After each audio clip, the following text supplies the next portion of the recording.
श्री स्वामी समर्थ। मी मोहिनी विजय निंबाळकर तुमचं आपल्या यूट्यूब चॅनलमध्ये खूप खूप स्वागत आहे।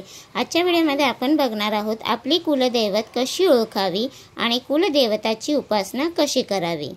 बऱ्याच लोकांना आपली कुलदेवता माहीत नसते। अशा वेळी बऱ्याच लोकांना काय करावे याबद्दल समजत नाही। आपली कुलदेवता कशी ओळखावी याबद्दल बरेच प्रश्न निर्माण होतात।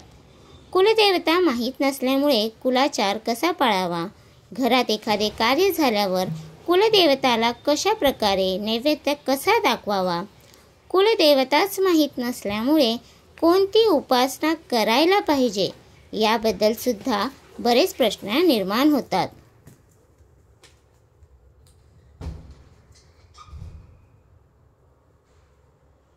कुलदैवत कशी ओळखावी।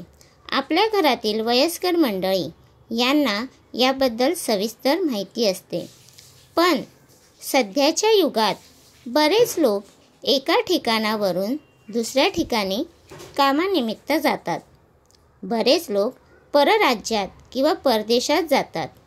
त्यांच्या बऱ्यापैकी त्यांच्या गावातील किंवा कुटुंबातील कमी प्रमाणात संपर्क होतो।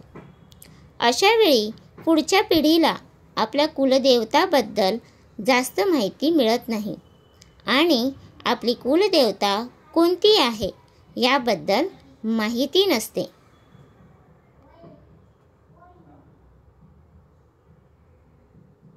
ज्या घरात कधीच कुलदेवताची पूजा होत नाही अशा घरात बऱ्याच समस्या निर्माण होतात।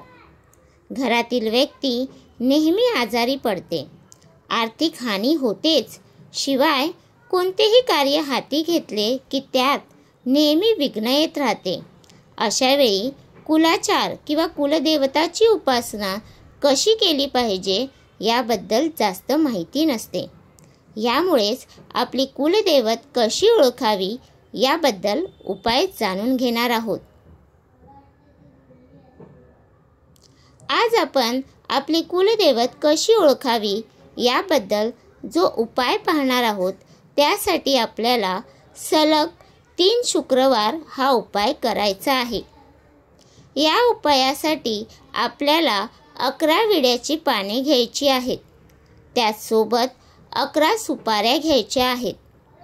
शुक्रवारी सकाळी आपली देवपूजा झाल्यावर घरातील ज्येष्ठ स्त्रीने पूजा करायची आहे।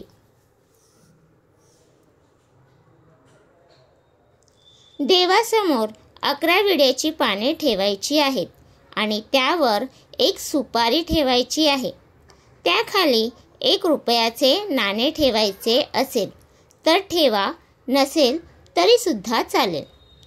या गोष्टी ठेवल्यानंतर हळद कुंकू आणि अक्षदा व्हायच्या आहेत।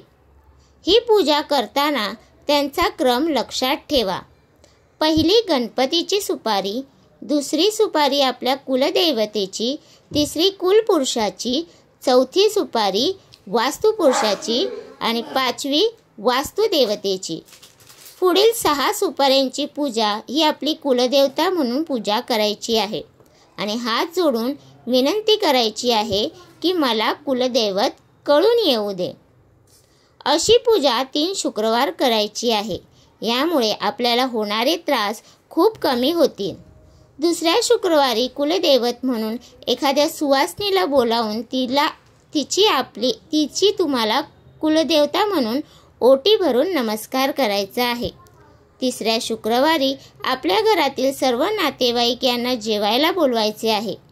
त्यांचे आडनाव सारखे आहे असे, यामुळे कुलाचार पाळल्यासारखा होईल। यामुळे आपल्यावर आपली कुलदेवता प्रसन्न होईल। यामध्ये 3ही शुक्रवारी तांबूल करायला विसरू नका। तर तुम्हाला हा माझा व्हिडिओ कसा वाटला प्लीज कमेंट करून नक्की सांगा। व्हिडिओ आवडला असेल तर लाईक करा, कमेंट करा आणि शेअर करायला विसरू नका।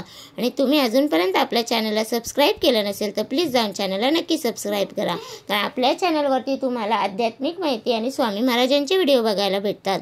तर भेटूया उद्या एका नवीन व्हिडिओसोबत। श्री स्वामी समर्थ।